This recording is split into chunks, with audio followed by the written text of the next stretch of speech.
Olá, sejam bem-vindos. Estou iniciando mais um vídeo continuando nossos estudos. Hoje falando um pouco do orixá Xangô. Na tradição africana, Xangô foi considerado como um rei da cidade de Ioiá, onde ele tinha um pulso forte, uma energia e um controle nessa região. Depois que se passou o tempo depois da sua morte, Xangô foi considerado como uma divindade. Então, a partir daí, a sua própria população o considerou como o elevou a um orixá. Tá? Xangô, dentro da Umbanda, é considerado como o Senhor da Justiça, aquele que mantém a nossa firmeza, aquele que faz o que é certo, o que está a justiça dentro do terreiro. Se você for pensar, Xangô, além da justiça, ele também é como se fosse uma firmeza que nós temos. Hoje, quando nós temos uma ideia de Xangô, a gente sabe que quando a justiça de Xangô chegar, é uma justiça normalmente muito intensa, muito forte e implacável aquilo que precisa ser feito. Então, é um orixá que detém muito domínio de si mesmo, domínio das forças e certeza naquilo que ele está fazendo de certo dentro dos trabalhos. Como todos os orixás, Xangô também é uma divindade, uma entidade, uma linha, um orixá que transmuta e transfere os fatos da natureza para si. Então, hoje, quando você analisa Xangô, você vê como se fosse uma pedreira, uma rocha, que é um dos símbolos de Xangô, além de ter também elementos como o trovão, os raios e o fogo.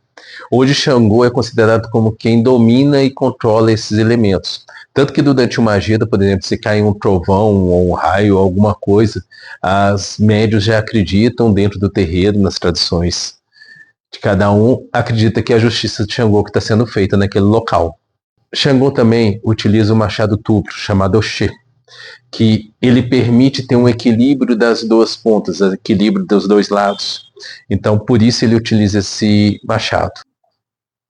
Você considerar que hoje a gente pode considerar um poder de julgamento, ou mesmo a possibilidade de ver os dois lados da mesma situação. Normalmente, em uma disputa na justiça, ou uma disputa com qualquer pessoa, nós olhamos sempre o nosso lado, olhamos a nossa tendência, aquilo que nós queremos. A justiça de Xangô, ela tem que ser imparcial e, ao mesmo tempo, enxergar todos os lados de uma situação, não só aquela que nós estamos buscando. Hoje, dentro do sincretismo, nós temos duas linhas principais que são atuadas. Uma que é considerada como dia de São José e outra como dia de São Jerônimo. São dias específicos. Dentro da casa, nós consideramos o dia de São Jerônimo, que é o dia 30 de setembro, onde nós cultuamos, fazemos as oferendas, fazemos as entregas para Xangô. Mas tem outras casas que consideram também. Não existe erro nisso, porque hoje o sincretismo é de acordo com cada casa, cada terreiro, cada pai de santo, mãe de santo, que define aquilo e qual que é a linha que ele vai estar seguindo. Continua sendo a mesma vibração para qualquer um. Até porque a vibração do orixá é a força, é a natureza. O sincretismo é uma forma de enxergar isso. A gente já passou sobre isso em outros vídeos, mas a gente tem que lembrar que a imagem do sincretismo não é o nosso orixá. Seu dia de firmeza é na quarta-feira, onde coloca. Xangô também pode ser apresentado em duas cores. Uma que é a vermelha e branca. Essa vermelha e branca é o que permite, em algumas casas se pratica essa, e a outra é a marrom. Dentro da nossa casa nós usamos a cor marrom como cor que simboliza Xangô. Tá? Hoje, se nós formos trabalhar dentro dessa energia, difere principalmente na questão das guias, das firmezas que nós fazemos, as vibrações.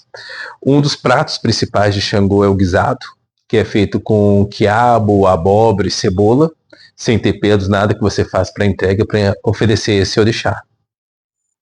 Sua saudação normalmente é Kaô Cabecilê, Kaô Cabecili.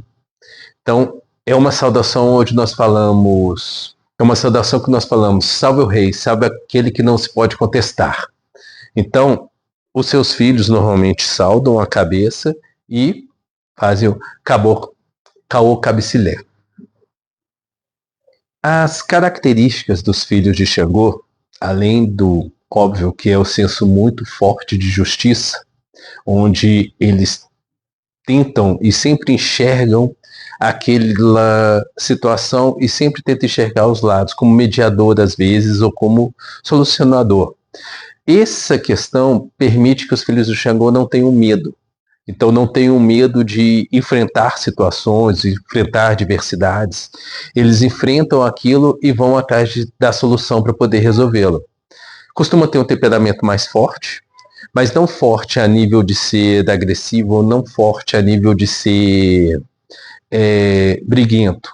Na realidade, é um forte em firmeza. Então, todos os filhos de Xangô normalmente ocupam, às vezes, cargos de liderança, assumem equipes, algo que eles normalmente guiem aquelas pessoas de uma forma justa e uma forma direta. Agora, um dos defeitos clássicos de Xangô é a teimosia. Os filhos de Xangô são muito teimosos e, dependendo do seu desequilíbrio, são pessoas autoritárias, são pessoas que não aceitam ser contrariadas.